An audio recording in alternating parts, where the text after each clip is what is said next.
Ooh, he late. Ah, I see. Yeah, sorry everyone, I'm a little bit late, but hello, I'm here. Hey everyone. Yeah. It's supposed to be starting at 6. I'm a couple minutes late. Sorry, y'all. I'm here now.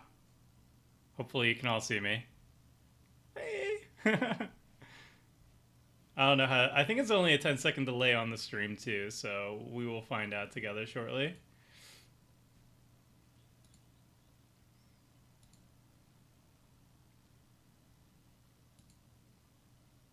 Just waiting for an alliance so you can play the kicker. Hello. All right, let me see how late the delay is. Test.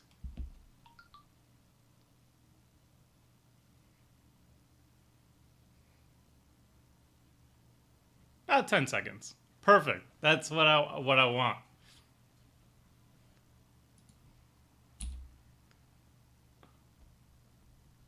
Oh wow. Hey Remont. I haven't been called that in a while. That's kind of wild.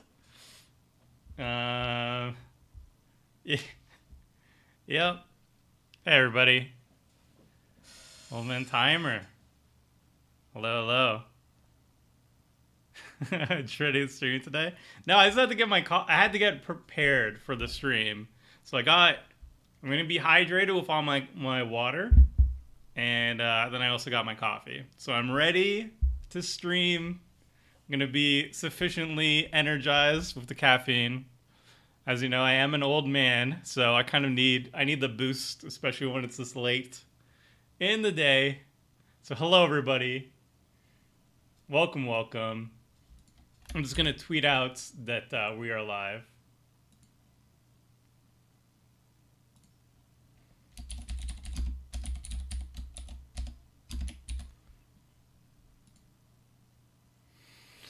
Okay, boom. Hello everybody. What's PSL? You'll beat Seth to the death race. Don't know what that means. I thought it was a remote control. Okay, anime MD prescribing some sick brews. Yeah. All right. So I've been talking about this idea I've had for a while now, where instead of just building one deck, I thought it would be cool to make like a super deck, where it's kind of weird. So instead of just having like a regular deck where you have just your regular deck list and that's it and it doesn't change, I was thinking, why not build two decks in one? And how this will work is we have a core section, we have a section for one of the commanders, and then a section for the other commander. So it's literally, the deck is it's made up of 3 sections, one core section, and then you take one of the other sections, merge them together, and you have a full functioning deck that is distinct from the other version of that deck. So what we're going to be doing is we're going to be taking Hallar, the Fire Fletcher. This is going to be one of the commanders that we're going to be running today. And we're going to be running alongside it Verazol. So both these commanders are kicker commanders. Both of them support the kicker archetype. Verazol just came out in Zendikar Rising, and Hallar just came out, or didn't just come out, came out a couple years ago in Dominaria. So these are the only 2 official kicker commanders that we have available to us. Both of them care about kicked spells. So whenever you kick a spell, Verazol can copy it if you remove 2+1/+1 counters off of it. And Hallar, whenever you kick a spell, Hallar gets a +1/+1 counter and then deals damage equal to the number of +1/+1 counters on it to each opponent. So they do very different things, but both of them, interestingly enough, not only care about kicked spells, so you want to kick spells with both of them on the battlefield, but also both of them care about +1/+1 counters. Hallar deals more damage, the more +1/+1 counters it has on it, and Verazol can copy more spells by spending 2 +1/+1 counters. So they both care about +1/+1 counters, and yet they do it in a very different way. So Verazol is all about like a Durdly, it's a Simic good stuff value engine, essentially. It's a Durdly value engine that tries to draw more cards than your opponents, ramp harder than your opponents, basically generate more resources than your opponents, and then overwhelm the table with value. So we're going to be running big creatures like Slinvoda, the Rising Deep, which, comes with a board wipe, but it also is just an 8/8 that smacks really hard. Every creature that has Kicker basically in our deck, we can copy with Verazol, or if we have a giant spell, we can also copy it with Verazol. So we can go big with Verazol. Also, Verazol itself gets really, really big. Or we can just crush the table with a swarm of tokens from Rooster Drakes. Or we can even, this is probably the best card in the entire deck, and I splurge a bit for it. This is like a $6 card, so it's taking a lot of the budget of this deck. We have Rite of the Replication. So when we kick Rite of Replication, we're going to make five token copies of the best creature on the battlefield. If we copy with Verazol, that's 10 copies of the best creature with Verazol, and you go crazy and you just win the game. So that's the idea with Verazol. We're going to be building a deck our deck is just all about +1/+1 counters and kicked spells, but this is like a Durley value engine. The other side of this deck is Hallar the Fire Fletcher, which isn't a Durley value engine. It is actually like an explosive burn deck. Similarly with Verazol, you care about +1/+1 counters and kicked spells, but Hallar doesn't really want to outgrind everybody. Hallar just wants to get a lot of +1/+1 counters placed on it, and then you just chain together a bunch of kicked spells and you burn out all of your opponents at once. So we're actually running a bunch of kicker spells that aren't actually very good, but they're very mana efficient in terms of triggering Hallar, which is going to be very important here. So we have something like Skitter of Lizards. You pay 3 mana to essentially trigger Hallar. The card itself is not very good, but the fact that you pay 3 mana, you trigger Hallar, you can do upwards of, like 10 plus damage if you have enough +1/+1 counters on Hallar. That becomes really, really good. Similarly, we have like Goblin Bushwhacker, which is 2 mana to kick it. And also Emblazoned Golem, you can pay 2 mana and kick it for 0. And then trigger Hallar that way too. So we have some alternate win conditions like Comet Storm and Molten Disaster. If we soften up our opponents enough with Hallar, we can finish them up with this. Also, Hallar has Trample itself, so it's pretty decent with Voltron strategies as well. So yeah, this is like more of an aggressive deck that tries to set up one big turn. And Verazol is a deck that's very dirtly. But the interesting thing is both of them share so much in common in terms of the core cards. So what we're going to be doing, I'm going to show you with my tabs, actually. Both decks share 65 cards in common. This is the kicker here. We got a green core of 65 cards that both decks have in both of their share in both their sections. And this is the section that we're going to be using to combine with either the Verazol section or the Hallar section.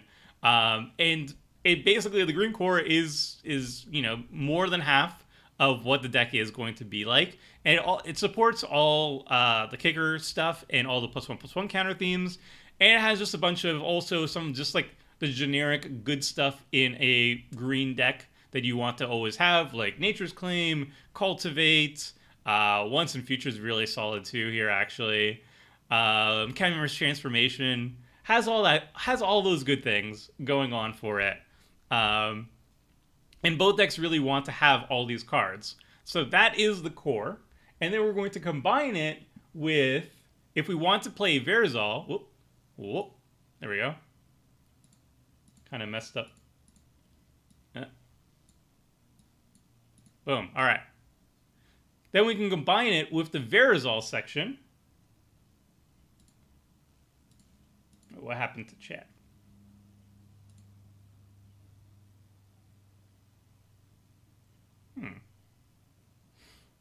Did chat go quiet?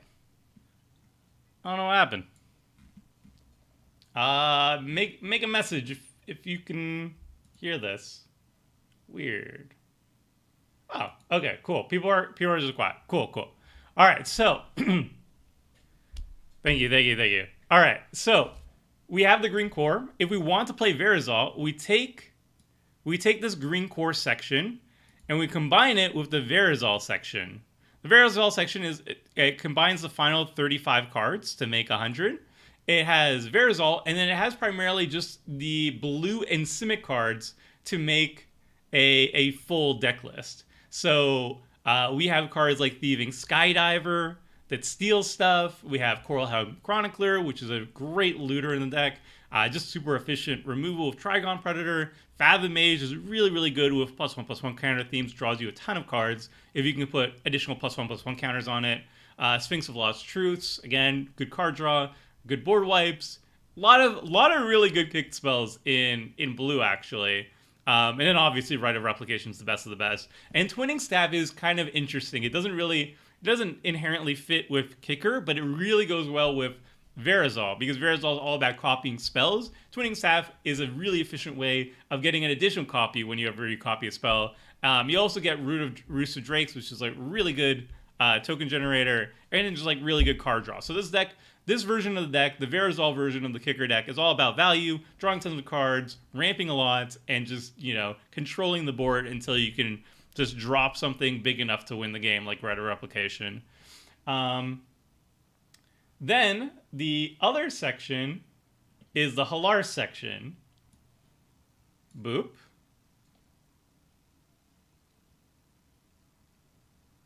If it loads. Alright. The Hallar section, again, mostly just the red cards and Hallar and the mana fixing lands that we need to finish out the deck. Also just 35 cards to match with the 65 of the green core. And this one is not focused on dirtly value. This one is focused on cheap, efficient kicked spells to really just kill with Hallar as quickly as possible. So you basically, with Hallar, you want to load up on +1/+1 counters on Hallar. Ideally, you want to have 10 or more +1/+1 counters on Hallar. And then when you do, you're basically 3 kicked spells away from just killing the entire table. Imagine if you have 10 counters on Hallar. So he's a 13/13 Trampler. The first time you kick a spell, when you have 10 on Hallar, you put a +1/+1 counter, so you're 11, and then you deal 11 damage to each opponent. So you do that a second time, you'll deal 12 damage, and then 13 damage. So it's going to be 11, then, 23, then 36 damage total after 3 spells. So you're going to be killing people super, super fast with Hallar. That's the idea here. So it's not going for the long term. It's going for just setting up a really big turn. So it's a dynamically, hugely different style of play from Verazol, which is really exciting, to me at least. And so most of these cards here, we have some really cheap, efficient kicked spells that are mana efficient. I want them, the lower the better, essentially, to kick them. So Emblazoned Golem is 2 mana, essentially, to trigger Verazol. Bushwhackers 2. I think those are the 2 best in the deck. But we have some other cheap ones as well. And some decently good effects as well. So Hallar is very much all or nothing. Either your Hallar deck, does that big turn, or it doesn't. So some people like that, some people don't. I personally like it at certain amounts, but I couldn't commit fully to doing that all the time, but it's something I love doing every once in a while. So it feels kind of it feels almost like the kicker version of Perforos, a budget Perforos, essentially. That's how you can think of it. Chandra's Ignition is also definitely really good. I didn't check the price on it though. So most of it is focusing on just dealing extra damage with Hallar, but we do have a couple cards that are really, really cool with Hallar. So the top 2 that I really, really like in this deck on the Hallar section are Keen Sense and Snake Umbra. Both these 2 things do basically the exact same thing. They say whenever this creature deals damage to an opponent, you draw a card. So if you enchant Hallar the Firefletcher with either the Snake Umbra or the Keen Sense, whenever you kick a spell with Hallar on the battlefield, Hallar triggers and deals at least 1 damage to each opponent. So you're going to be drawing, if you have 3 opponents, you're going to be drawing 1 card per opponent whenever you trigger Hallar. So you're going to be drawing 3 cards off Snake Umbra or Keen Sense each time you trigger Hallar, which is really, really good, really, really powerful. I splurge a bit for Keen Sense. It's almost $5 because it's never been reprinted. Um, so the if I swapped it with something else, we could get this price down to $10 pretty easily. But I really like drawing cards, so I left it in there. But just so you know, it's pretty easy to adjust this even further if you're interested in that. Same thing with the Verazol section, by the way. Thieving Skydiver is $3.50. It's going down slowly as supply is catching up with demand, but it is a little bit expensive right now. And the one that I really spent a lot of money for, which takes up a significant part of the budget, is Writer Replication, which is $5. I think it's worth splurging for personally. I think it's definitely worth it. It's probably one of the most. It's probably the most powerful kicked spell you can run. And like I run it all the time outside of kicker decks, so imagine how good it is when you can copy it with Verazol and make 10 copies of whatever creature. But it is kind of expensive. So if you did want to take this also down to around $10, you can cut the Thieving Skydiver and Writer Replication, put in 2 just random card draw spells or whatever you want, really. Even like cycling lands. You could put in like a green cycling land, a lonely sandbar or whatever, and then it will be like $10. So you can save $15 off the total amount pretty easily. So you can see together with the green core, we're going to be mixing it with this section. We're going to be mixing with the Hallar section to make our Hallar deck, or we mix the green section with the Verazol section, and we have a Verazol deck. And you can see it's pretty cheap. I kept the budget pretty low. This is 31. This is 15. And this is 20. So if you want to see them all combined, you can see it over here. So the Hallar version is currently $45 US, and the Verazol is a little bit more expensive, $50 US. So combined, that's what, like 70? That's like $75. No, 60. It's a $65 total, I think, right? 50 plus the Verazol. Yeah. It's $65 total to get both the Hallar and Verazol deck together, which I think is pretty good for the money spent. You get two decks for the price of $65, and both of them seem very, very different and very, very fun. So I'm excited to play test it. I'm sure it could fall in its face, but I don't know. I'm really excited for this. I'm going to be building my own paper version of these 2 decks. I just need to find like a big enough deck box, essentially, to house all of it. Because what is it? It's going to be like 135 cards total. So I don't know which deck box can hold 135 cards single sleeve comfortably, but there has to be one available. And I don't know. This seems really, really cool to me that we can do that. So yeah, those are the decks that we're going to be playing. And now we're going to just hop into the game and see what's up, you know?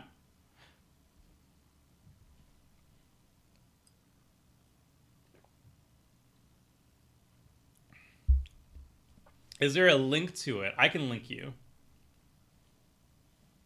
Give me one moment. All right, I'll link you. This is the Verazol list, and this is the Hallar list, and we're going to be playing the Verazol list right now. I don't know if we'll have time to play both right now, but we're at least going to play a game with Verazol. I'm really excited for it. It's a new commander. That's why I really want to try it out. And I don't know. I really like the idea of just like kicking Writer Replication and copying with Verazol seems really, really fun to me. So there's also going to be a budget commander, deck tech, video, and all that stuff on these 2 this deck concept, this 2-for-1 concept, coming out soon, either like tonight or tomorrow. So if you're interested in like a full write-up of it, you can check that out. I'm doing the stream right now, so we're doing some playtesting. And then next week, Tuesday, is I'm going to be taking all this footage and doing an abridged gameplay. So if you just want to see like the shortened version of these games, you'll see that there. Have you played a game yet? No, I was just rambling for like half an hour. No, I was rambling for 20 minutes. I've been 7 minutes late. Um, I would rule 0 and use them as partners. I can see that, but so that was mentioned to me before. There was also you can put both in the 99 as well, and you can run a teamer deck under someone like Riku of Two Reflections. Riku is very similar to Verazol, where you can copy basically any of the kicked spells. So that's one way of playing the deck as well. You can take both them into the 99 and run it like that. Or if like you mentioned, if you want to house rule it so that they're both partners, that can work too. The reason why I like doing it this way, first of all, I think it's just like a really cool concept to have a 2-for-1 deck without needing like house rules or anything. And the second thing is, I feel like both decks are so different from each other that the cards in the 99 are going to want to be tuned very differently. Like a lot of the cards that will work for Hallar that I want to be running in Hallar, like Goblin Bushwhacker and Skitter of Lizards, is not going to work really well in a Verazol deck. Verazol doesn't want to kick those spells, and those aren't spells that are really worth casting by themselves. But in a Hallar deck, they're really good. So that's why I like the idea of having a shared card pool, a shared green core, and then splitting them off into their being their own thing. Is I think you can get like the full flavor of both of the commanders when you kind of like build it this way as opposed to putting them as partners, because then they have to share the 99. And these decks are sharing the 99 in terms of the green core, but the red like Hallar specific cards I think add a lot to the Hallar deck. Same goes to the Verazol specific cards. That's my reasoning though. You can do it however you want, and there's no wrong way of doing it. But this is how I personally am excited for it, at least. All right. So with the rambling out of the way, we've been rambling for over 20 minutes right now, as is usual for me talking about Magic the Gathering. Let's hop into a game. We're going to try out Verazol first. If it does well, and we have extra time, then I'll play Hallar. If it doesn't do well, and I need a good footage for my abridged gameplay video that's coming out Tuesday, we'll probably run back Verazol just because it seems kind of fun. No watchers, anyone can join, and we're on Verazol. Let's do it. How do I fast forward? After the stream is done, then you can watch it as a video. So there's that, And then the bridge gameplay is essentially fast forwarding, right? Okay, let's see if we can fix. Do we lower? We could lower. I have to play around with this a little bit. All right, we won the die roll. That's basically a win already. We got Afro Magic, Ankylosaur, and Yuddik all returning opponents, which is kind of exciting. We got a hand that is kind of slow. It has a kicker spell in it for 3 mana. We have some kind of cool cards, but it is kind of slow. And we can't cast our commander, so we're gonna use our free mulligan. I think we can do better than this. Okay, this hand is not so bad. We can turn 2 Elfham Druid into turn 3 Overgrowth if our Druid doesn't die. We have a blue source. We just have to hit one more lane drop. We have 37 we have actually 39 in the deck, possibly even more. We have 2 Moto lanes. That's why I'm counting it as 39. Who are you running again? We're running Verazol. All right, so let's see if I can fix the thing a little bit. Can I make chat smaller?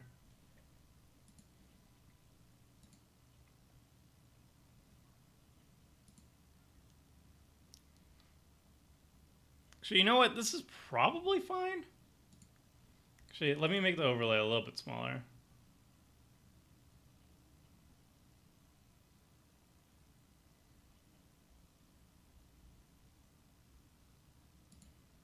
Or what if I just remove the chat? Do people care if it's just gone? Probably people care if it's gone. All right, whatever. We're keeping it. We're gonna run it back. We're gonna fix it afterwards or something. All right, let's see what we've got. We've got Afro Magic. I think we played against Afro like last week. I forget what he was playing. Ooh, that was a really good top deck. Search for Tomorrow is an excellent turn one play. Yes. But now they're playing Elena Deskros, so I'm expecting, Orzhov's Sacrifice. It's probably going to be pretty antagonistic to keeping creatures onto the battlefield, so I don't expect Verazol to last very long onto the battlefield, because they're going to be running stuff like Plaguecrafter and Grave Pack, stuff that makes us sacrifice our creatures. They also have access to white, which means if we had any important powerful enchantments or artifacts, that could be a problem for us. But this deck doesn't really run too many of those, so that's not really an issue for us. We got Traxos Scourge of Krug from Ankylosaur. Ankylosaur, I think, has shown up the most out of any recurring viewer. And he's always had some really sweet decks, so it's always fun to see it. This time we're seeing Traxos Scourge of Krug, so this is a colorless deck, which is very ambitious. I love to see it. I like the fact that recently we got Forsaken Monument or something like that, which is like the mana reflection for colorless decks, where each colorless source taps for like an extra colorless, which is really nice. We didn't hit a land, but we have another turn to actually get that. And we do have the next Search for Tomorrow coming next turn, which is good. All right, now our last opponent is Neotic, running a companion deck. So it's Kenrith the Return King, 5-color activated ability tribal, because Zerda has as a stipulation where each permanent in your starting deck has an activated ability. So this is going to be activated ability tribal. I'm going to be expecting Rings of Brighthearth. I'm going to be expecting Lithoform Engine. I'm going to be expecting some Basalt Monolith combos. It's pretty ambitious. I find having Zerda as your companion does put a lot of restrictions onto your own deck. So we'll see how that's built around. It's going to be pretty fun to see. So out of the opponents that we have right now, I would say I'm kind of the most afraid of probably Elenda, because Sacrifice is just an incredibly powerful archetype. It's really deep in black. It's one of the most popular and used archetypes in Magic the Gathering. So there's a lot to work with there. What do we want here? I think we have double green coming up, so we're probably just going to go with a blue source to fix it. Although we do have a Wolfbriar Elemental, so that's kind of making me think maybe we just go for more green sources. And then we can knock out a huge Wolfbriar Elemental. But maybe that's a little bit too greedy. We could also pay 2 for the... I'm just going to grab the island. That was too much thinking. I think we just... Do we cast anything here? We're going to cast the Overgrowth. I don't think we want to cast anything else. We want the Allosaurus in our hand for later. We might want to cast we don't want to cast the Verazol yet. So I'm just going to go 1, 2, 3, Overgrowth. I'm not going to cast anything else this turn. So we're just going to go like that. And I think we're just going to smack Afro for 1. Is chat frozen for anyone else? It looks like it's still moving on. Go green, Rishkar. I mean, these are all valid strategies. I could have done a punt. Who knows? Curious about Traxos, to be honest. Yeah, Traxos is a cool one. Traxos, I remember thinking about doing a budget commander on it. It's kind of difficult to do just because of the non-basics are going to be kind of rough. Usually, Traxos by itself is pretty strong. It 3-shots any opponent. It's a 7/7 with trample. It's incredibly easy to untap it. And there are some really cool things you can do to actually build around it. So it's not quite just a Voltron strategy. You can use stuff like Clock of Omens, says you can tap 2 artifacts to untap target artifact. Because Traxos does untap so often, potentially, basically whenever you cast an artifact, because all artifacts are historic. You can pair that with Clock of Omens to untap multiple things. So you tap it down, and another artifact to untap a different artifact, cast an artifact, untapping Traxos, and then potentially using it with Clock of Omens again. So that's kind of cool.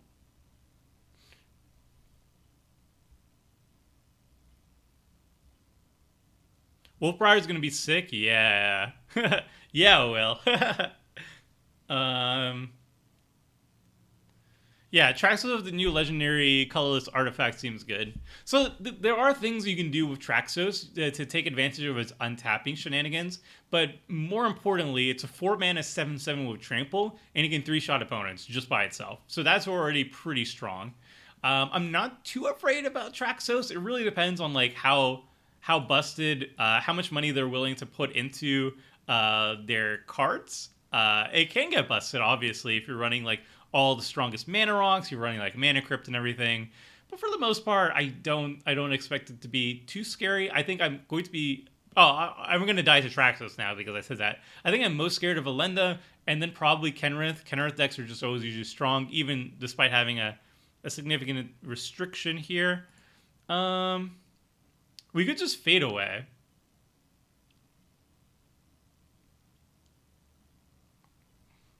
For each creature, we could just fade away. I think fading away right now is not the worst, and then we just bide our time for a turn.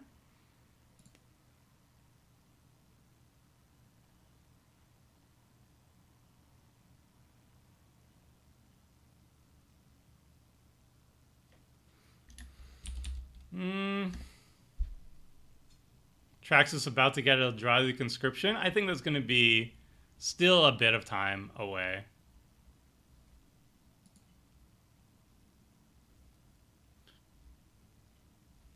So, what do we want to do? Well, Voltaic is definitely an auto clue, but it's pretty easy to untap Traxos.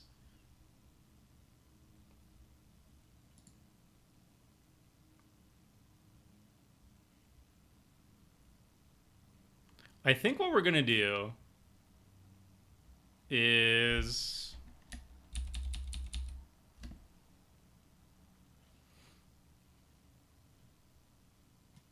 we can cast 2, 3, so 3, 4, 5. We can make a 5-mana thing.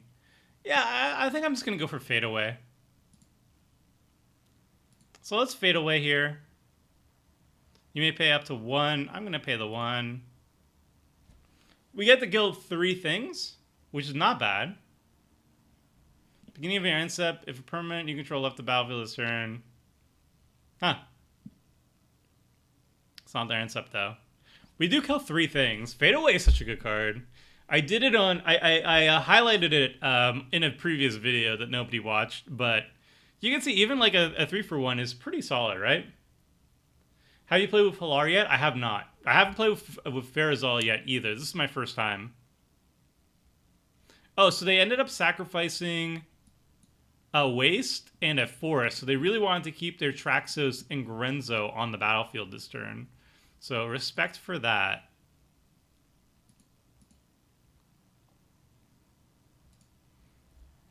We're still kind of like a turn away from doing really cool things, though. So next turn we can cast Verazol, and then that sets us up for like a giant Wolfbriar Elemental or a Territorial Allosaurus. That's probably what we're going to do. Do you make budget upgrades for Zendikar Commander's decks? I didn't do it this time around. Maybe next time.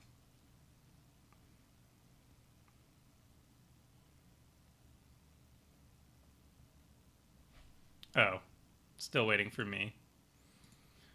Tapping out. The blue player's tapping out. Oops-a-daisy.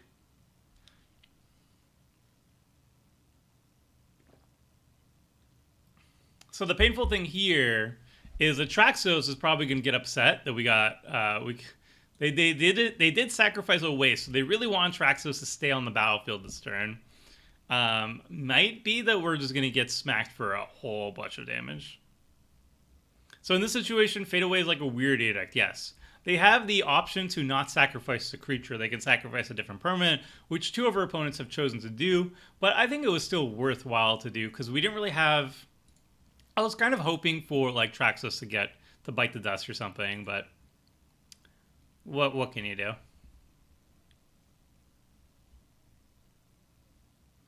Glad I haven't missed much. Did you build Hallar in a similar fashion to Verazol? Yes. So the deck is sharing a green core of 65 cards. So the Verazol list is actually made up of basically a section, 35 cards, that is added to the green core of 65 to make a full deck. And the same thing with Hallar. Hallar has its own section in the deck as well of 35 cards. And so you just combine the green core with the Hallar section or the Verazol section, and you have pretty different decks. Why are you attacking with Elfheim? Sending a message? Yeah, I just didn't want to hold up mana. I couldn't cast Rishkar. I couldn't cast anything interesting. Alright, Hedron Archive's out. Obviously. I don't know why it keeps asking me if I want to do stuff. I can't cast anything. Hello? I just want to auto yield until my next... There we go. Now it's working. Alright, so Traxos is ready to smack. Traxos smacks me. Fair enough. If we don't have an answer to Traxos soon, though, well, we're just going to die. Which is a little bit scary. It's a bit scary. We'll see if we could survive.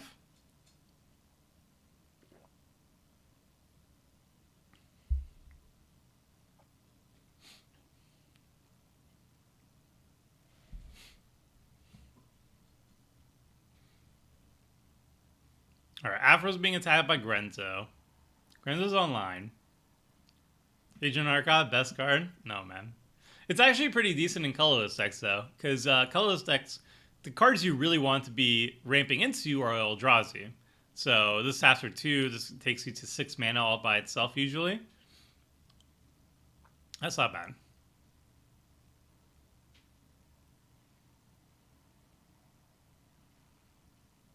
Alright, we hit a land. What is this? Overtaker. Overtaker, discard a card, untap target creature, and gain control of it until end of turn. That creature gets haste until end of turn. Can they just remove all the things? No, they can't actually. Alright, this is fine.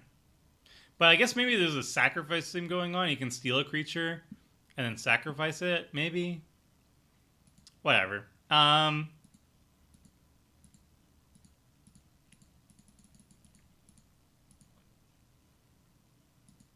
So we're going to cast Verazol for X equals 6. Does this deck run infinite combos? It doesn't. I didn't think of any infinite combos that could work with it.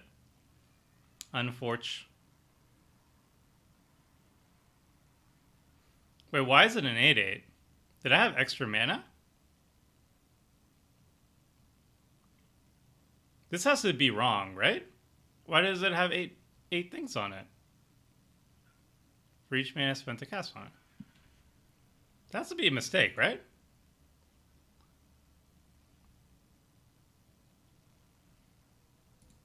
Is this a moto bug? 3, 4, 5, 6, 7, 8. Paid X. Oh, okay. I get it now. Yes. Yes, and now I see the flood of the chat now going, yeah.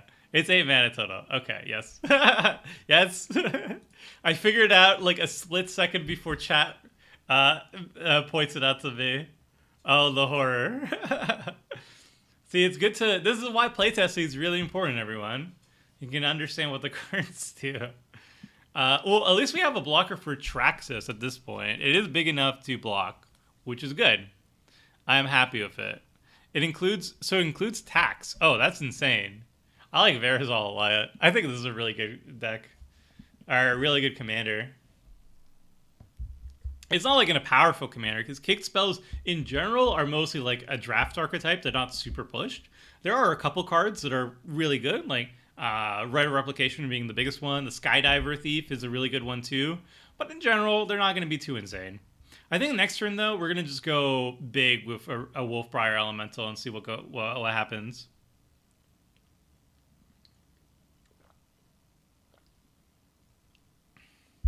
Hopefully there's no board wipe. If it's like all is dust, we'll be very sad. Man, I want to build this deck. Kicker is so fun. Yeah, I think it's going to be really fun. We just need to survive. Oh, non-artifact spell. Okay, fine. All right. It's a little bit annoying for us, but whatever.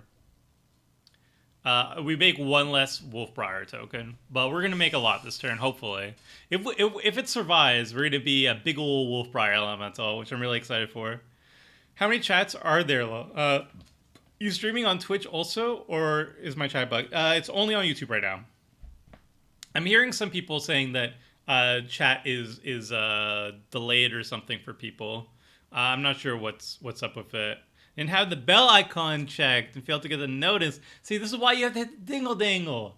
All right, everybody, please do me a favor, chat. Please go to the YouTube channel and click the dingle dangle, please, because then I'm streaming every Wednesday at obscure time. The only way you'll know when I'm online for sure is if you hit the dingle dangle. So hit the dingle dangle. That was my pitch to click the bell icon.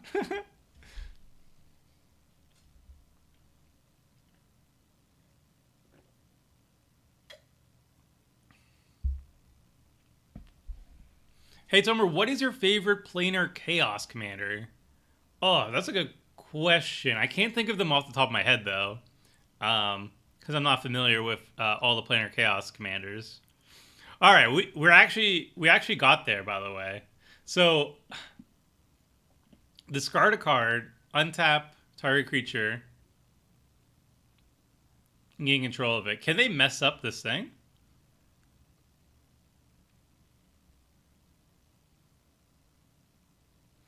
Wait, chat. If I cast Wolfbriar Elemental this turn, and then Verazol's trigger goes on the stack, and then they steal Verazol with it on the stack, does Verazol get the Wolfbriar Elemental copy? Like, what I want to do is I want to put all my mana into Wolfbriar Elemental. And then if I do that, and then it goes on the stack with Verazol, and then in response they steal it with Overtaker, the Verazol, does the trigger resolve and they get the copy of it? I need to ask my editor. I need to ask Neotic. No, they get to choose.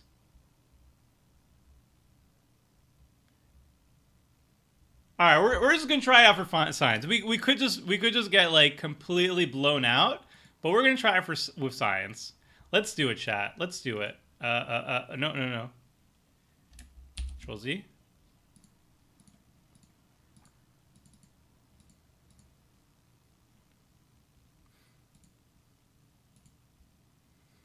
Okay, so we can kick 5 times. Let's do it.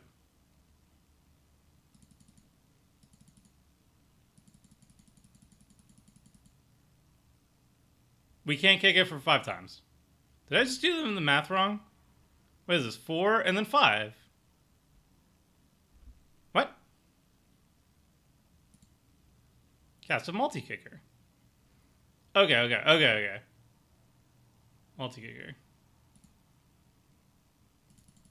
I think I just did it wrong. I mean, I paid the mana wrong.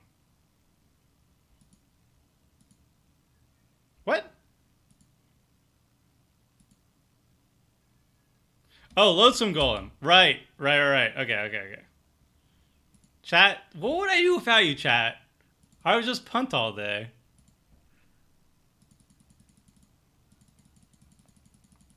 Alright, let's do it. Okay, alright. So Verazol's on the stack. What happens? Does Neota get to steal it? In response. Would you like to remove counters? Yes. Ooh. Is this just like a huge spell? Did we do it? Did we break it? That's nice.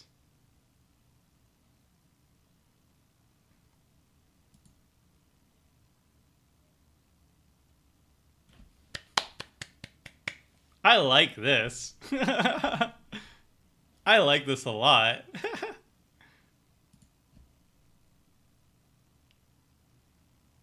We're just gonna attack Afro? Because he can. Nyata can steal, like, something in response and block. I'm gonna attack Afro. It seems fine. We did the thing. We're looking good. We got there. We figured it out. This is the first time I'm playing the deck list, by the way. So I'm gonna have an excuse for every single time I punt. By the way, I'm gonna have an excuse every single time. That's a board state. Yeah. Ooh. Oh, there's crying. Okay.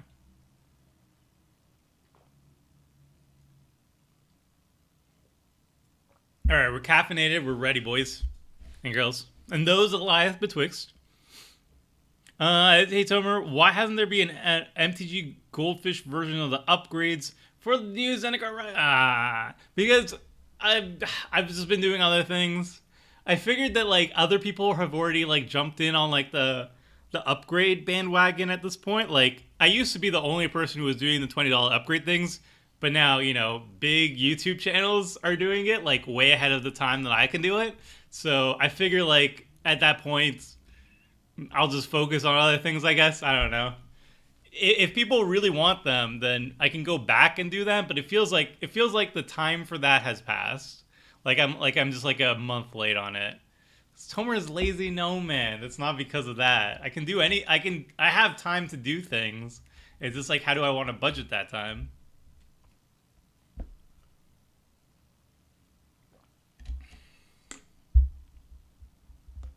All right. Can Murasa Sproutling fetch multi-kicker cards? I believe so. I think multi-kicker is just a different form of kicker ability. Do you prefer fun decks or decks that are designed to win? I like fun decks over this. I mean, I like my fun decks trying to win too, but I do prefer jank. I like functional jank. That's the thing. I like taking a janky idea and then optimizing it. That's fun for me.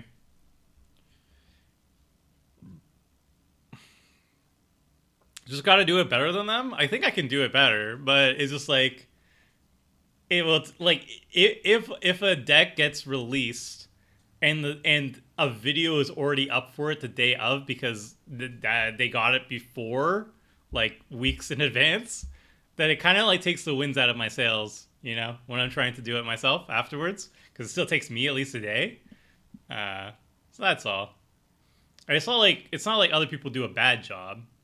So it's just like what do people want to see at the time? Ooh, that's a cool thing. Entrapment maneuver.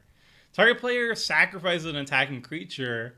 You create X 1/1 white soldier creature tokens, where X is the creature's toughness. So they're making 7 tokens off that. That's kind of really good. Oh, is there a response? They have like a protection spell. No. Oh, that is cheeky. They use Labyrinth of Scophos to remove Atraxos from the attack step to blank the entrapment maneuver. Bravo, Enkylosaur. That was really nice. I did not see that play. When you die first, working on the $20 upgrades. Man, after the stream, you know what I'm gonna be doing? I'm gonna go to bed. All right. Old man Tomer needs sleep. Okay. See, I have time to do things. I just don't. It's a problem. I mean, same, Stuart. Same. I'm not saying I'm not lazy. I'm definitely lazy, but in that specific case, I could have done it. It's just that it feels like if I'm getting out content way slower than other people who are doing the same content, it feels like almost redundant on my part. Unless I have something like exceptional to say. Have you addressed the uproar of the Secret Lair, The Walking Dead already? I posted on Twitter, but I'll recap over here. I don't like the idea of. I wouldn't have any issue with The Walking Dead Secret Lair if they were silver bordered, like the Transformers or My Little Ponies, or even if they were like the Godzilla cards, where they were essentially alt arts of cards that you can get the normal version of. But the fact that they're like The Walking Dead and they're black bordered and they're not like an alt skin, this is the way it is, kind of hurts my immersion in terms of like playing Magic the Gathering because it's clearly not the same universe. Which I mean, some people don't really care. I mean, all of these planes in Magic the Gathering are basically just like roller coasters of real world settings, right? Like Theros is just like the Disneyland version of ancient Greek or whatever. I'm getting very rambly now. What is all this? Discard a card, counter target spell. How are they? Do they have counter target spell? Did they cast this like last turn? How are they untapped?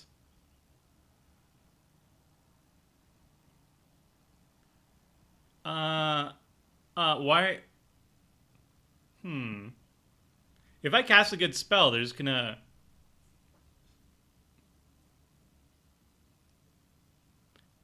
Hmm.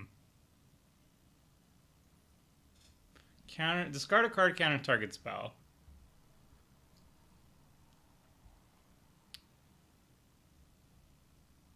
Grenzo end step. Oh right, we have to get rid of that Grenzo. Boy. All right.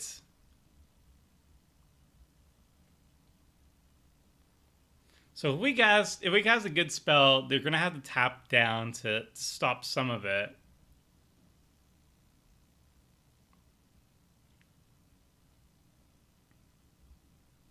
And then we could Murasa Sproutling. Oh yeah, I still get the copy. So that's not too bad. All right, let's go for the strength. Let's go big. We didn't come here to not go big, right? So it's gonna be this is 1, 2, 3, 4, 5, 6, 7, 8, or 7. Yeah, 1, 2, 3, 4, 5, 6, 7. Yeah. So let's do 1, 2, 3. Wait, why can't I?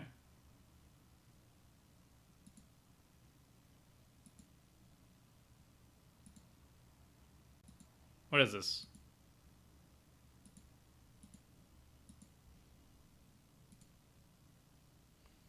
Ah, that's not good. All right, cancel. Cast with multi-kicker. All right, so 1, 2, 3, 4, 5, 6, 7. Hmm?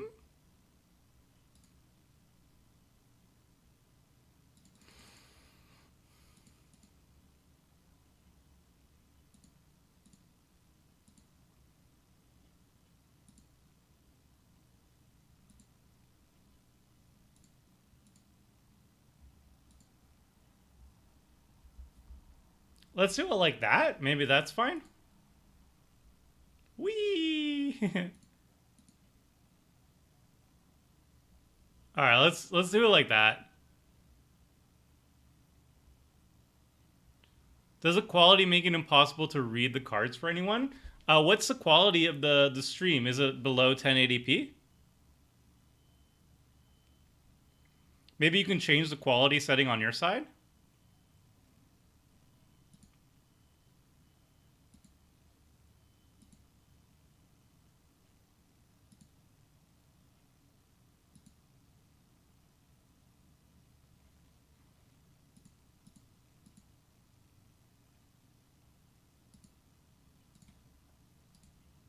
I have no idea how that worked out. Max I can get is 720.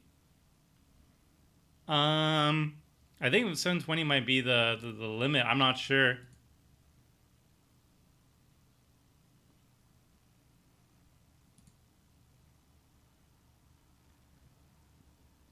All right, we got some big creatures. That's kind of fun.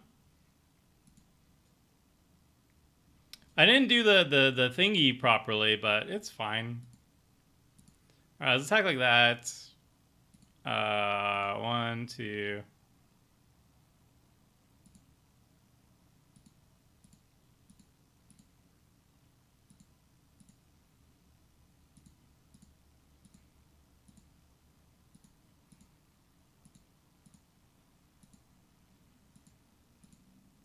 Oh my god, please.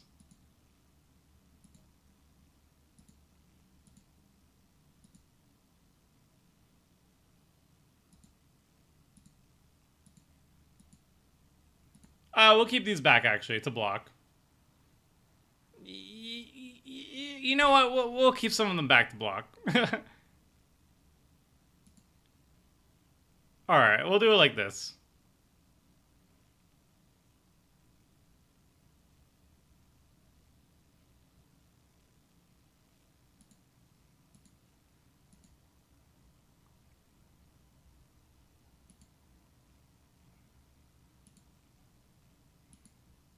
Yeah, we'll just do it like that. This seems fine.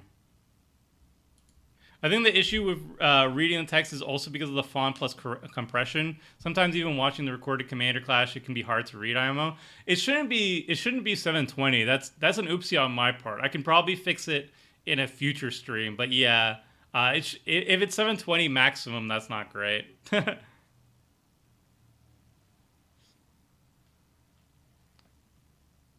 All right, they steal one of the wolves. Fine.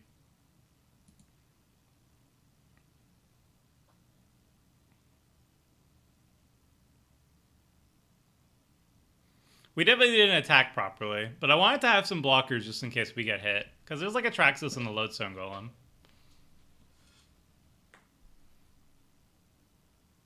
Also, strength is an instant. Why do it during your main phase? Oh, because I'm bad. I didn't realize it was... I didn't realize it was an instant. Whoops. Also, I wasn't sure if they were able to counter it in some way. So, I think that was fine. So, yeah, for the future, I can probably find a way to make it not 720p. I can probably make it to like to 1080, and that should be fine. But I totally feel you that it's probably a little bit too small to read the cards. It's a little bit hard to read the cards in general, but it's going to be especially hard to read the cards like this. All right, we're gonna yield until end step, or our next main phase. Yeah, they might counter one, but the rest go through.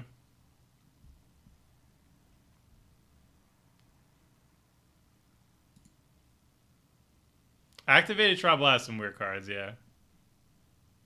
Just turn on accessibility settings. I want to hear Windows read me all the cards. No, thank you. That seems bad.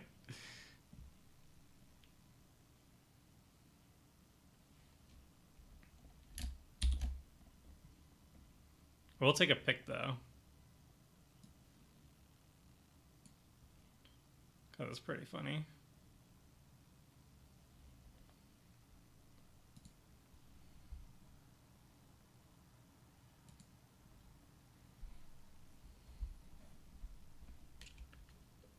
All right, Inventor Sphere is triggering. Are we scared of anything? I'm not really sure. I think Grenzo's doing pretty well in the activated ability tribal deck, but I don't think they have really the mana to go too insane with it. I guess Ankylosaur is getting a lot of mana. Eventually they'll get like an Eldrazi out or something, so we probably need to do more attacks on Ankylosaur at this point.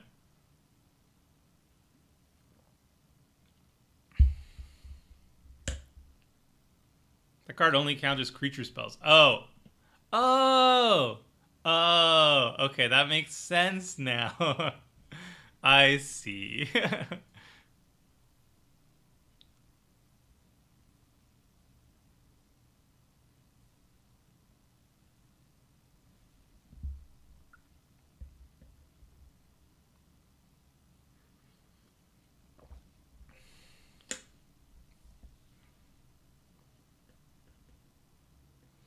All right, next turn, I think we're okay with them countering like a territorial Allosaurus or something. I want to cast one to Soul of New Phyrexia. All right, we definitely want to attack a Allosaur a bit in the future. Maybe just put lethal on them. If we're especially mean, I think the play here would be like to just attack Ankylosaur for lethal, and then kill Neotic, and then kill the Afro.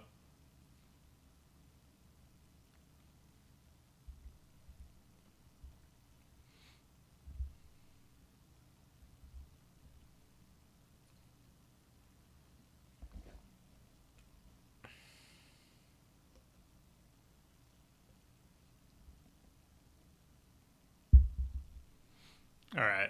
So it doesn't seem like our opponents can really do too much about the Wolfbriar army with strength of Tajuru. So that's good. Misplay for content?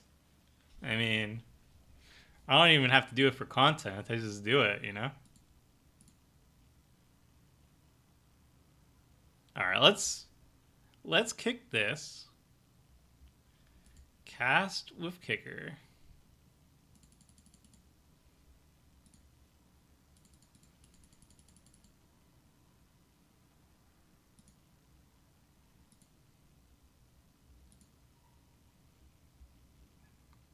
Do. This might get countered. Who knows? Would you like to move counters? Yes.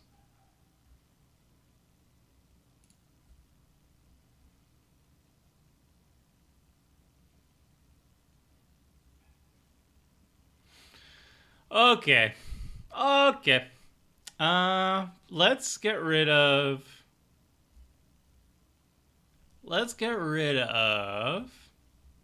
Probably the Lodestone Golem. Oh, I probably should have killed off the. Did it another way. Whatever. Tomer, what's your email so I can send you my deck list for some advice?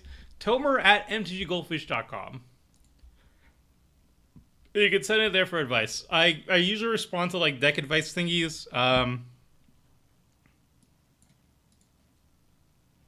usually respond to them to prevent the next time a source of your choice. Okay. Let's kill this one.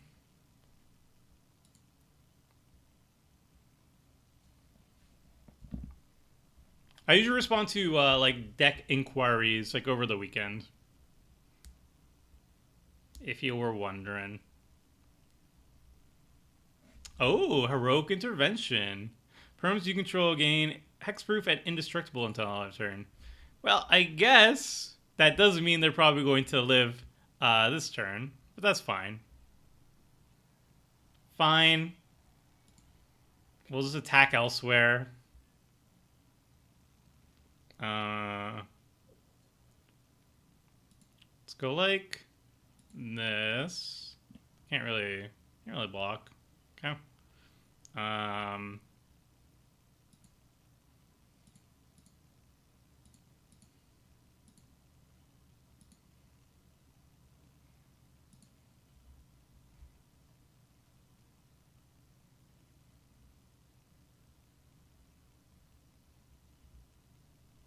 I'll just do it like that. I'm not doing the math. Are you noticing any problems with the deck or changes you'd like to make? It's too early to tell. It's also a pretty small sample size. Like, I haven't drawn any cards, but this deck is loaded with card draw, so it could end up being, like, if we get board wiped right now, we're probably in a really bad spot. But, like, we have, like, 15 sources of card draw. So, it's small sample size. It's hard to figure things out. And no card in particular have I drawn so far, and I'm like, oh, this card's terrible. Copying of the trigger. If the spell is countered before you can resolve the trigger, there's no spell in the stack to copy. Oh, yeah, that's a good point. So we don't actually get the copy. Whatever. All right, so we smack a Roonies. Bunch of creatures. I don't think we kill anybody.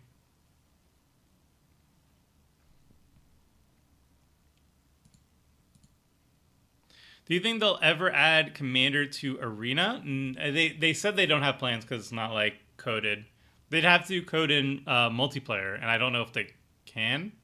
Uh, they probably want to at some point, you know, because that's like the most popular constructed format by a mile.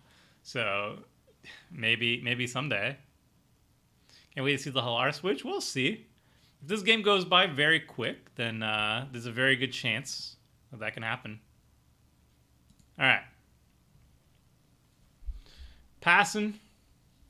Who is your favorite commander from Zendikar Rising? My personal favorite is Akiri, because I've always wanted to have a Boros equipment deck, and Akiri is like the ultimate equipment commander, so that's a pretty easy one for me. I also very much like the Verazol deck. I like the Omnath deck. I like the Anawan deck. There's a lot of commanders from the set that I really like. But I would say my top three, number one is Akiri. Number two is probably the four color Omnath. I had a lot of fun with that one. Number three, maybe Anawan, the Ruined Thief. Number four, maybe Verazol. Something like that. Alright, Diabolic Intent. It looks like they're looking for a board wipe. Which, I mean, fair enough. If they find a board wipe, they got a board wipe.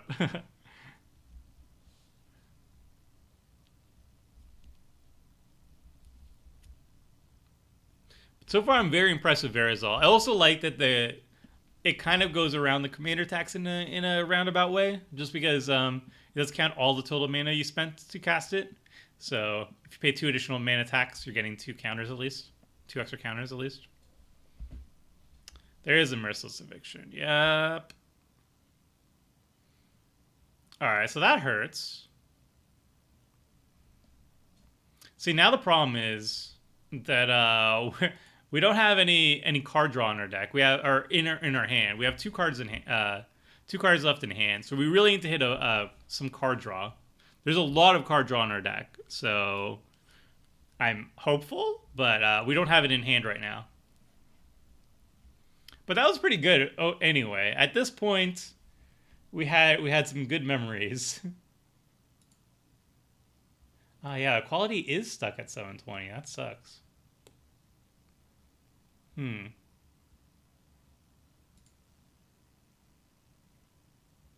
See if we can fix it in the future.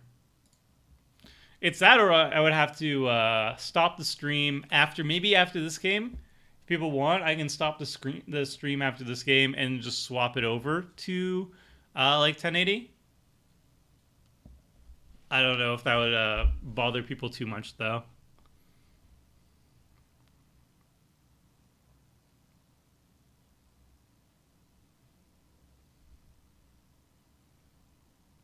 Shia is cool? Yeah, it is. I really want to make a Sunforger deck. Akiri and Zerda both seem like fun versions of that. Yeah. I mean, Akiri, I have an Akiri deck that I'm slowly building. It's going to be a Cauldron deck. But yeah, Sunforger is the major reason why I've always wanted to have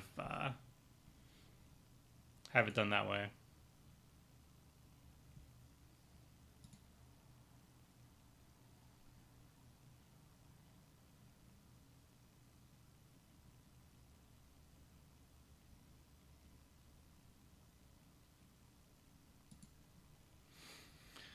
All right, stuff is happening.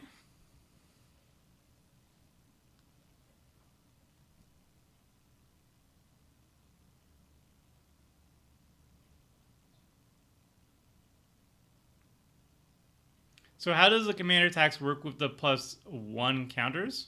Basically, we have to pay the commander tax. It's hard to see Verazol behind the chat. But we have to pay the commander tax, and then we get 2 additional counters on it because it counts the total amount of mana spent. So if we pay like 6 mana on Verazol, and 2 of that is the commander tax, we still get 6 counters on Verazol. It's whatever the total amount we have to spend on. Don't mind the low quality. Each other player discards a card. All right, we'll get rid of Rishkar.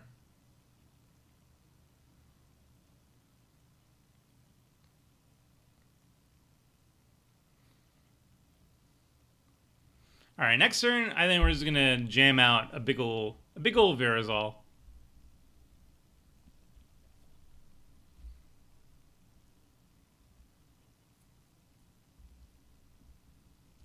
Are you gonna make articles about these decks? I actually have a article and video, Budget Commander, ready and waiting. That it might be going up tonight or tomorrow. I'm not sure. I'm not sure when it goes up, but you'll see it soon. All right, we hit a land. Not ideal. We're just gonna jam a Verazol.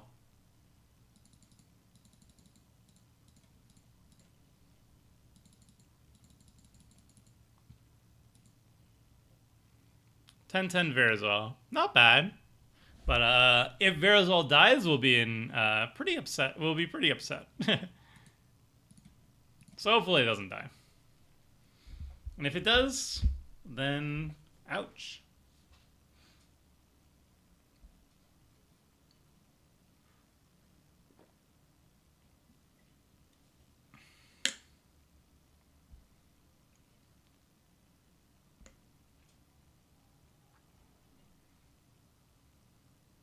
That was a pretty strong start, though, I must say. Just a massive amount of tokens right off the bat. Potentially lethal. I guess I could have just attacked one person completely and killed somebody right off the bat, but that'd be kind of mean.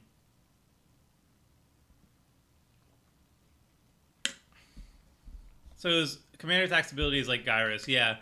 Killing Verazol is going to definitely slow the deck a lot, but it's not as backbreaking because if I cast it again next turn, it's still going to be a 10-10. But I still have to tap out fully to do so. So it's like killing Verazol essentially time walks me. Why is okay? No thirst in the chat, please. Mage Slayer seems like a sweet addition to the Hallar deck. Could be. Does it work with its triggered ability, though? I'm not sure. Alright. Neotic is being attacked. The audacity. I think at this point, I'm most afraid of Ankylosaur. But also Afro can still have shenanigans. Although Neotic has 6 cards in hand, so there's scariness all around, I think. Ankylosaur does have a ton of mana, though, and Arch of Vraska is going to help with its card draw. But yeah. I think we attack. Maybe we attack Afro. He does have 3 cards in hand. He has a Nim Death Mantle. He has a little bit of a value train going on. They didn't cast Elenda of the Dark Rose either. They had the mana to cast Elenda, but they didn't. They chose not to. So they must be holding up something important.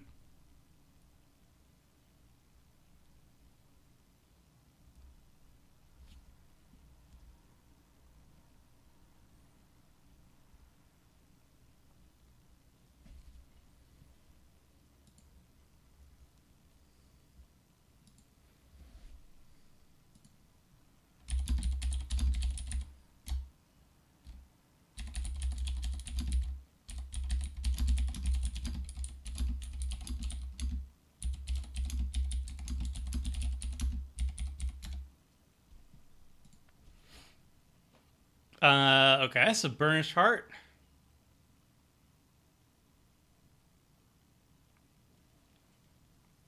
I do think the activated, like, all these decks are pretty cool, I will say. I don't see that much Elenda or Orzhov Sacrifice. I'm very impressed with, seeing a colorless deck with Traxos, and activated ability Tribal is very cool too. So I definitely like the matchup here.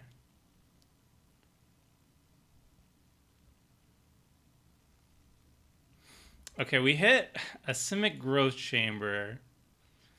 Not ideal. Not ideal.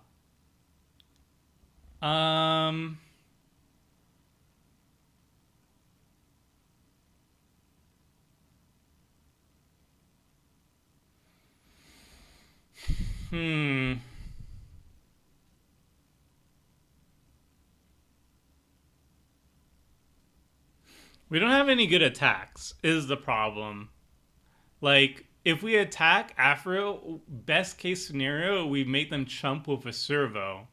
But they have 5 mana up, and I'm not sure why. Like, they could have cast a Lenda and they chose not to. So I really don't want to attack into that. We could attack Ankylosaur, but they have Labyrinth of Scofo, so they can blanket this turn. And then we can attack Neotic, but again, they can just chump with the Burnished Heart and then sacrifice it. So we're not going to get any value out of it that way. I think what we're going to do is we're going to cast Murasa Sproutling with Kicker. And that's basically it. We're not even getting multiple creatures back. We're just putting extra bodies on the table. What commander is the colorless deck running? It's Traxos, Scourge of Krug.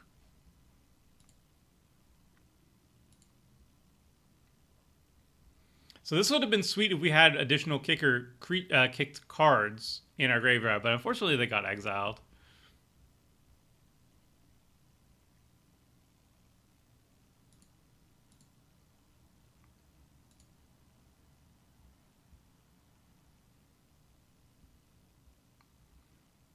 This time, though, we're going to keep our mana.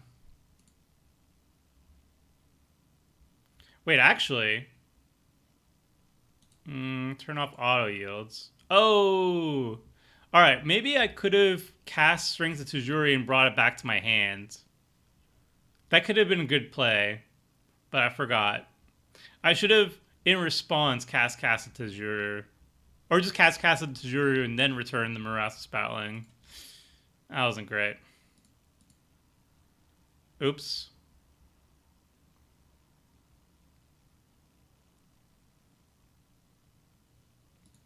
All right, let's return to Forest and pretend nothing happened. So we're not going to attack. Probably just going to auto yield.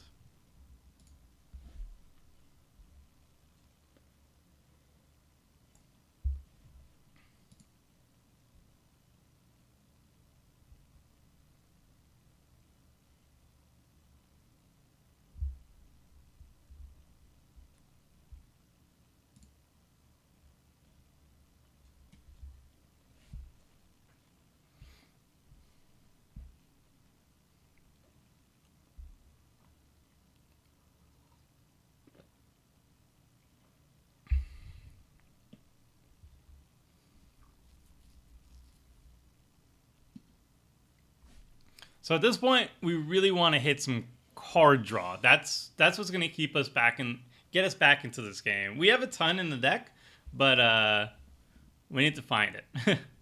Definitely need to find it, or else we just don't have much going on.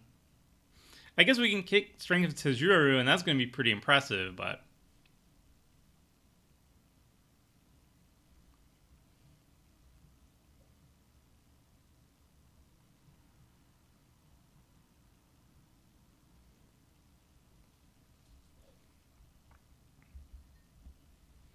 Okay, Rupture Spire. At least we have to tap some mana for it.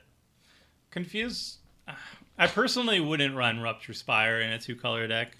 I think it's a bit too slow for my taste. It's fine in like 5-color, I guess.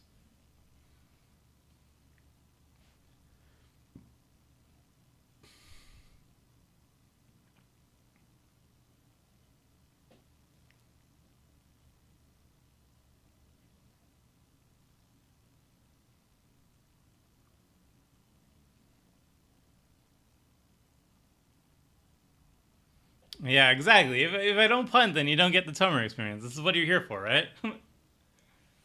Are you not entertained? This is not what you want?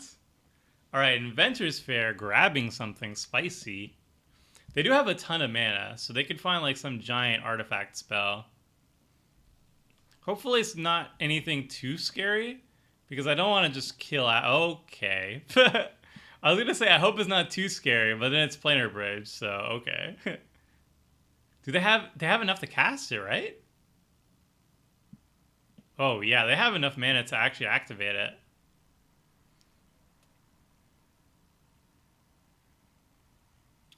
What can they planar bridge into that would be really scary for us? Anything. Oh, this is very bad. This is very bad. Planar bridge activated. Every single turn they can search your library for a permanent card, put it onto the battlefield, and shuffle their library. That's kind of insane. Um, well, would you run Hedron Archive in a 2-color deck? No, absolutely not. Richard is trolling me. Or is it Seth? I'm not sure who's in control of the channel chat. Summer channel intercept and just draw more card draw. I really want to find some card draw. If we find some card draw, I don't care about anything they put on the battlefield. But if we have a forest and a strength of Tajuru, I'm kind of afraid. Unwinding Clock would be very scary for us, yeah. Imagine multiple planar bridge activations each turn. That would be kind of disgusting. I wouldn't be surprised if they like planar bridged out some massive untapper ability and then started untapping a lot. Unwinding Clock too, yeah. A lot of things can go really bad for us right now. So it's kind of scary. We need to get a really good top deck here. Or hope somebody has like a removal for planar bridge. I think even if they actually have planar removal for planar bridge, the problem is that they also have Soul of New Phyrexia to make it indestructible. So you have to find a way to actually exile it or bounce it.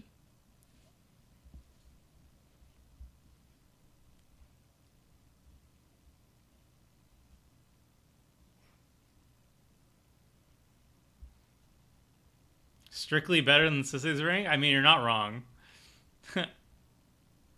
Is there any decent card with Kicker? Yeah, there's like Rite of Replication's really good, for example. There's not a really long list, but they're pretty good. I mean, if you have like Verazol to copy them. I have Into the Royal and Blink of an Eye. I have a lot of answers to Planar Bridge outside of just destroying it, but what we really need right now is to just like start chaining together a bunch of card draw.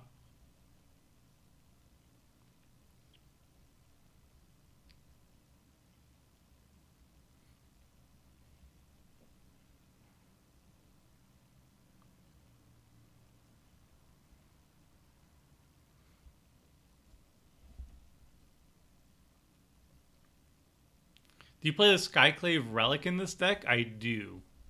I think it's pretty decent with Verazol.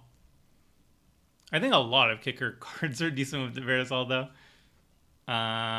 Also, opinion on it. I haven't played it yet, but I just assume it's like stat-wise, it seems pretty good. I mean, paying 3 mana, like either mode is not ideal, but put it together and it's pretty decent.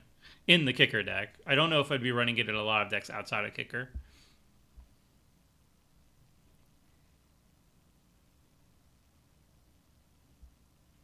Can you use the bridge to get the Secret Lair Walking Dead cards? Oh, okay. So, chat, give me your opinion. Well, how would you feel if we did the Walking Dead Commander Clash? Just out of curiosity. Would you like to see that? Would you not like to see that? Let me know in the comment section. Or rather, the chat. Discard a card, destroy target non-black creature. Alright, if Kenworth had 1 red mana up, we might have been able to Alpha Strike and Kalasaur.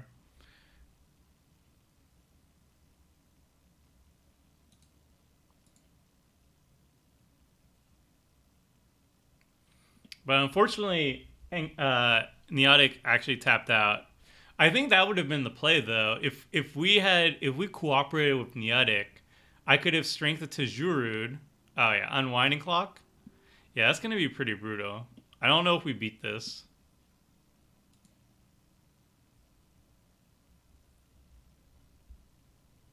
Oh, is there removal?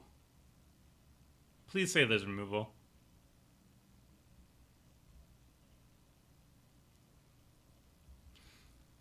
Then do it. They're interesting cards.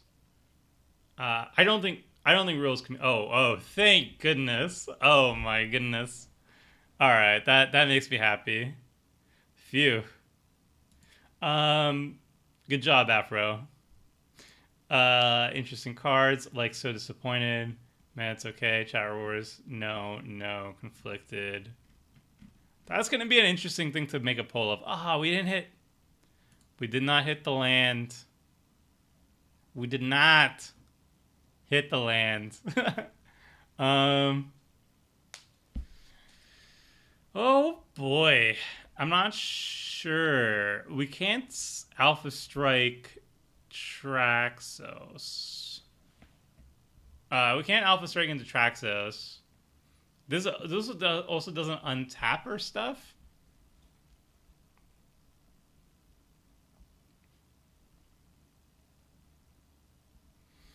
Hmm.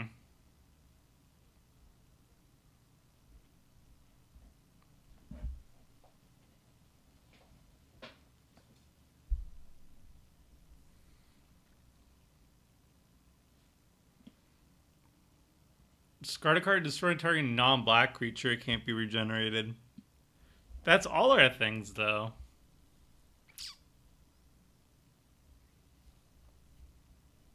I'm not sure what to do, chat. We don't have any card draw, and it's making me sad. Um,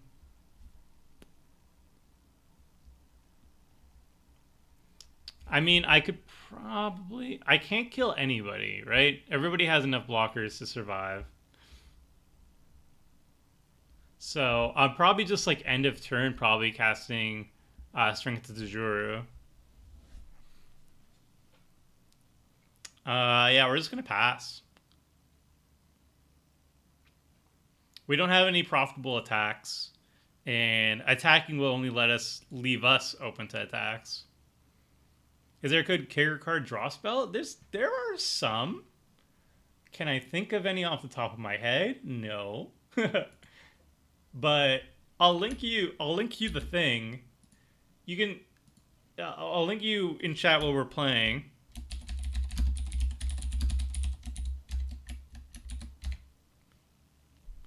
And you could probably find a bunch of card draw in the deck. I think there's like 13 card draw spells that we can hit into. We're just getting kind of unlucky right now.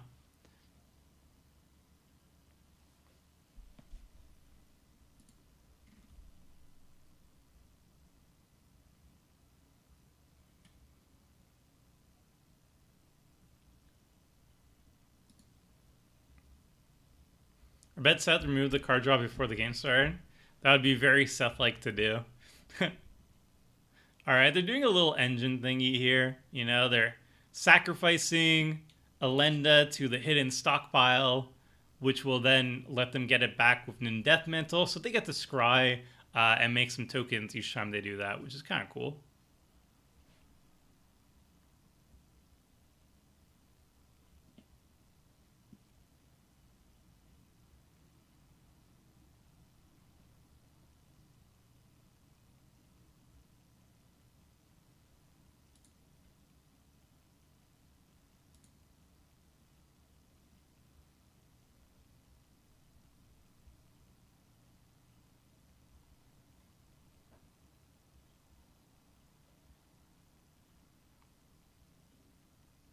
Blink of an Eye would be good-ish. Blink of an Eye would be okay. I would want to hit like we got Sphinx of Lost Truths that can draw us 3 cards, I think.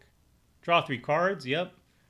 We got Fathom Mage, which actually would be kind of like ridiculous with Strength to Juru on the battlefield.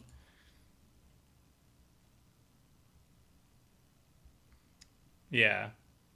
Strength to Juru plus Fathom Mage would be kind of the nuts. There's also just like field research. What you getting? All right, Falcon Rot Neville, cool. Hunter's Insight, Inspiring Call, Armorcraft Judge would draw us 3 in this situation. Inscription of Insight would draw us 4. Urban Evolution. We have options. Even like Ordeal of Thassa draws us 2 cards.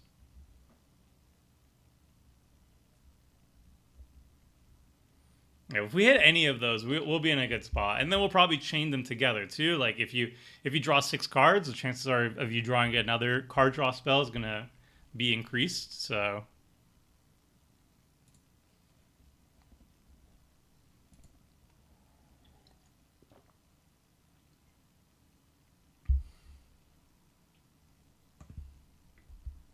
I don't know why I have so many glasses of water.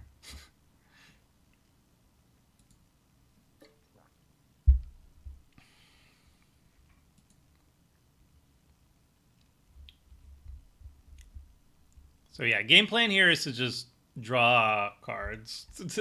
We need to draw our way out of this. The Notorious Assassin is going to be pretty annoying though, because they can just snipe Verazol, and Verazol takes all our mana to recast. Alright, the Kraken the Hedron Archive, drawing 2 cards. Amazing. They can also draw another card off Archer Veraska, so they're refilling pretty quick. Somewhere's like 85% water. I think I'm higher than that in water, right? Aren't human beings like 90% water or something? Something insane? I refuse to Google search that. You have to Google search and tell me. I don't make the rules.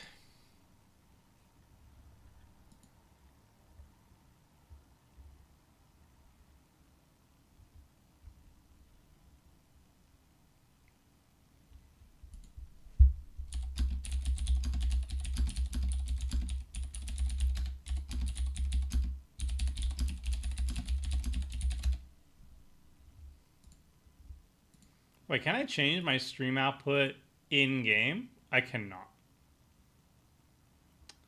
Video. Yeah, the output is 720. That is a problem. I'll fix it afterwards. Have they all as dusted yet? Nope, not yet. Card draw, Hinamara, go pay. Yep. That's one way of saying it. Okay.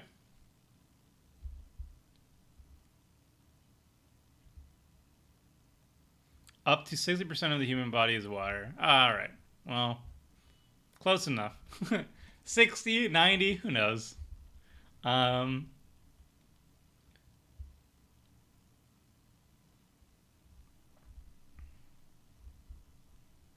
60%. Maybe I was off by a little bit. Just by a tad.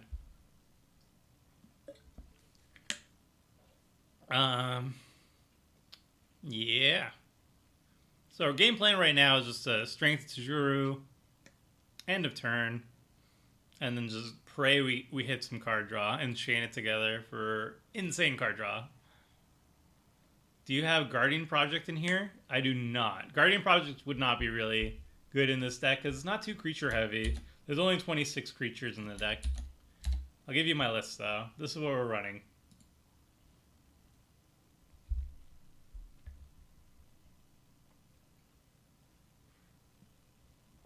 Alright, the Forge Master is very scary as well.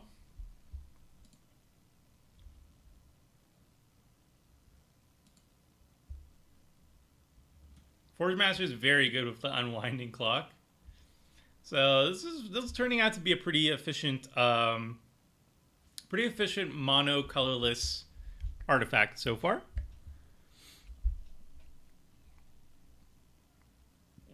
What am I on? I'm doing Verazol Kicker Tribal. It's part 1 of my two-in-1 deck, where we use a green core, green kicker +1/+1 counter core, 65 cards, and then we have 2 sections. We have a Verazol section, which is comprised of 35 cards, including Verazol, blue cards that work well with Verazol, what Verazol is doing. And then we have another section, our Hallar the Firefletcher section, which is 35 cards, including Hallar, and just red cards that combine really well with Hallar. And then we just take our green core and we mix it with either the Verazol section to make our Verazol deck, or we mix it with the Hallar section to make our Hallar deck. So it's kind of a 2-for-1 kicker +1/+1 counter tribal deck list. Is how I'm seeing it. How much card draw do we have? We have a lot of card draw in this deck. I made sure of it. But we just haven't found it yet, is the problem. Alright. We have to go for it.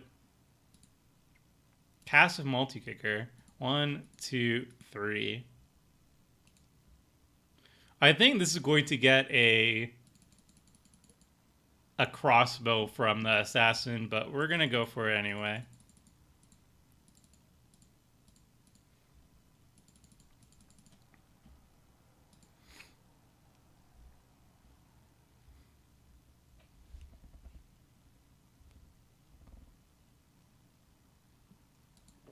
I guess not.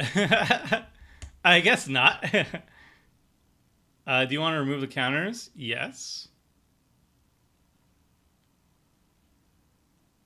You may change. Cancel? We need an inscription off the top? That would be pretty sweet.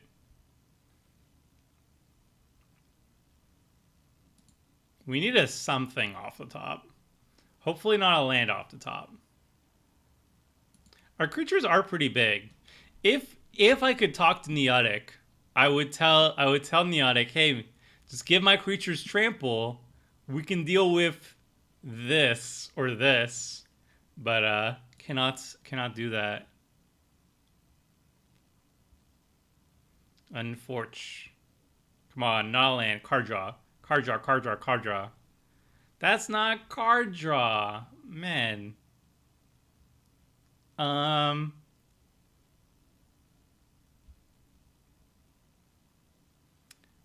that's not great.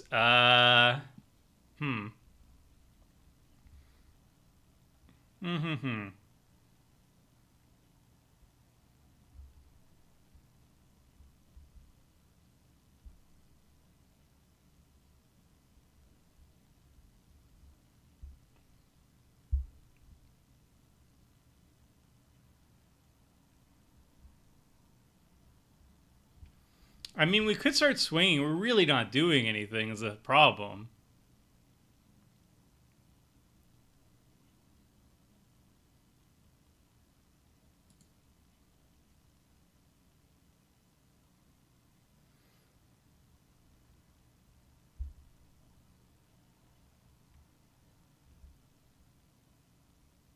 So if they did block with everything, they can block 14 damage.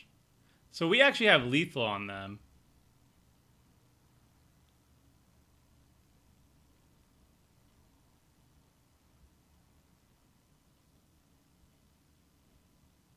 Especially if we go like this.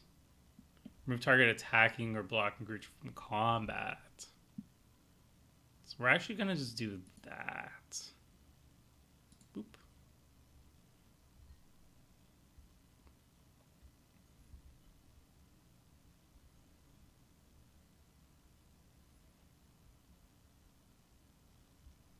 All right, let's see if they... See how they respond to this. We're going to attack with our 2 Sproutlings. And we're going to see if Neotic wants to give it trample. Because that would be pretty sweet. Then we can start actually killing people.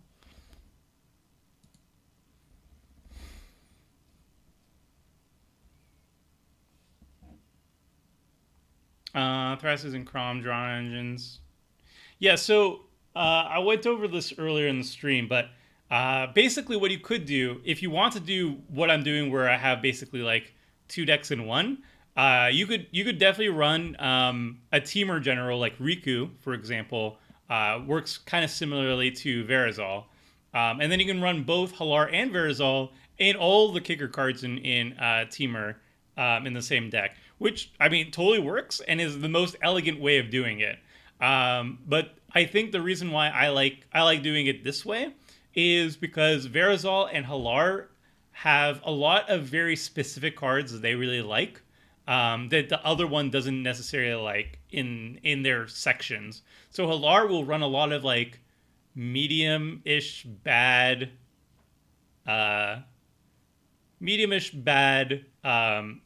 kicker cards, only because they're very low in terms of the total mana that is required to kick it, because it's all about getting those triggers, triggering Hallar as much as possible. Whereas Verazol doesn't want those cards. So by doing it this way, where you have a shared card pool but then two distinct sections, you get to have basically all the Hallar specific cards and Verazol specific cards in their respective decks. That didn't work. Okay. We didn't get the trample. So the way doing it like this, it feels almost like it's more of a truly like Verazol deck or Hallar deck. If you jam both into the same 99, like with Riku, it works absolutely. But you would have to make some changes. It wouldn't necessarily be a Hallar deck so much. You would have to kind of find a compromise between the two, where you're not running like the best Hallar cards, nor are you running all the best Verazol cards. I mean, you probably lean towards Verazol if you're doing it that strategy. But you're kind of compromising a little bit when you're smushing them together. When you do it this way, though, the Hallar deck feels like there's zero compromises in what Hallar is trying to do. And the Verazol, similarly, also doesn't feel like there's any compromises with what the Verazol deck wants to do, which is why I did it this way. But you can definitely be just running like Riku and putting them two in the 99. Another one people have mentioned is you can just try to house rule that Verazol and Hallar are partners. But I think that runs into the exact same issue where you're compromising trying to appeal to both of the commanders when they kind of want to be doing different things. That's my opinion on it. But yeah.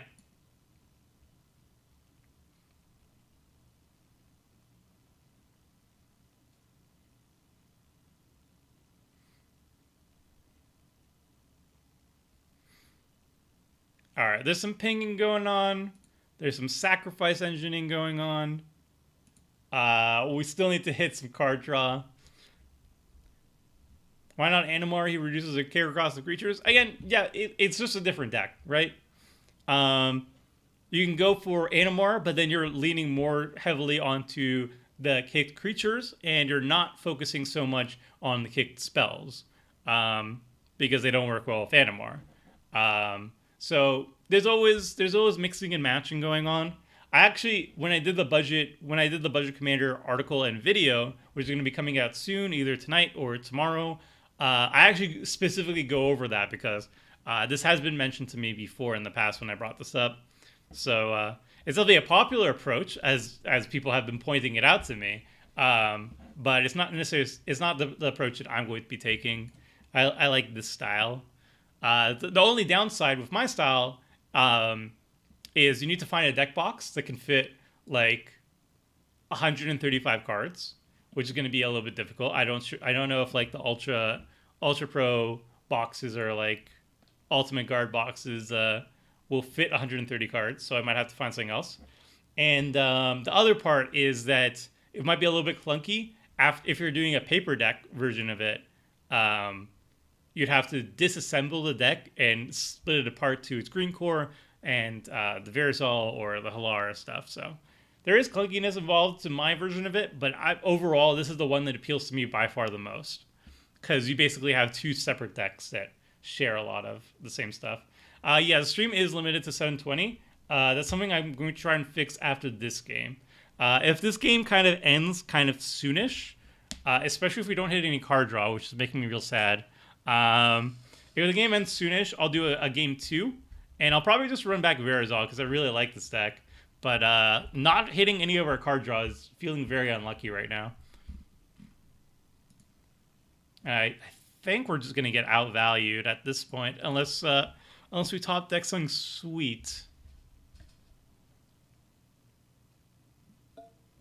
This is his first game, yeah.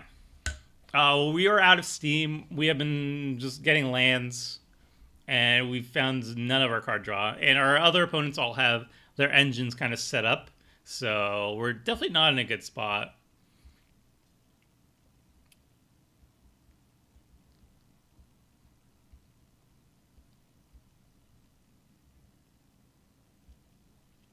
Yeah, that's the idea, Gerardo. Like, you could just make a teamer deck and then run both in the same deck.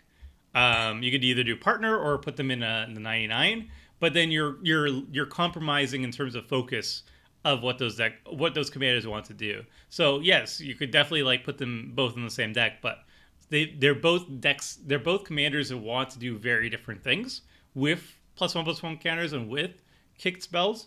So I feel like they're not really good. If you want to build around those two different decks, they're not really good in the 99. They really want to be commanders, and they want to have a deck around them. So that's my philosophy behind that. Some decks, some commanders, you can kind of interchange, and it's not really a big deal. So putting them in the 99 of like a multicolor deck works a lot better. Like the Angry Omnath, for example. Gruul Omnath is a very powerful commander, incredibly powerful card, but I found that I actually prefer putting Angry Omnath in like 4-color Omnath or Teamer Omnath because they're all landfall decks. But Angry Omnath is very much like either you ramp out Angry Omnath and you just win the game by making a ton of elemental tokens and then sacrificing them, or it does nothing. So I found a lot more success just throwing it into the 99 of like 4-color Omnath, for example, and it functions the exact same way because there's the exact same cards that are needed for it. I don't feel like I'm making any compromises putting Angry Omnath in the 99, and it actually feels smoother because I have more support colors, and having Angry Omnath die multiple times, I don't actually want to recast it, so it doesn't actually feel like the commander that I want in my deck. Oh, it's GG. Did we lose? I didn't even notice. Oh, they have Astronaut's Altar plus Elenda. Oh yeah. All right, that's game. Yeah, they assemble the combo. They have food. They have Astronaut's Altar, Nim Deathmantle, and Elenda. So what they're doing is they're sacrificing Elenda to make tokens, and then sacrifice those tokens in response to trigger Nim Deathmantle and pay for its 4 mana cost to return the Elenda, and then just continue looping. And while they're doing that infinite times, they're making infinite tokens, but they're also pinging the table to death. So yeah. So that is game.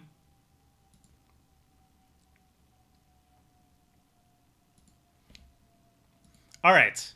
So, chat, what I want from you is I will get a refill on my water. You tell me if you want to see Verazol again or Hallar again. I won't state my opinion, and I might just pick whatever I want anyway, but that will keep you preoccupied for like 2 minutes. And then when I get back, I'm going to restart the stream so that we're going to have it at 1080. Hallar this time, not again. I did state my opinion, didn't I?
let's see this straw poll. Let's see a chat.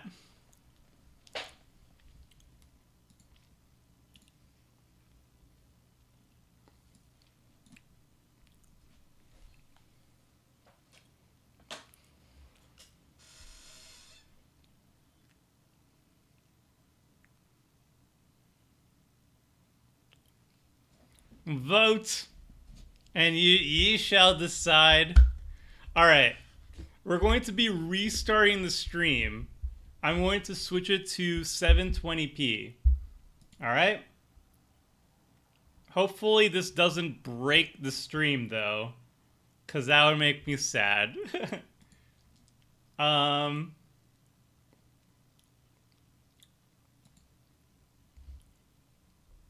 right, we'll be right back. Don't go away. Or, yeah. Bye. Yeah, be back.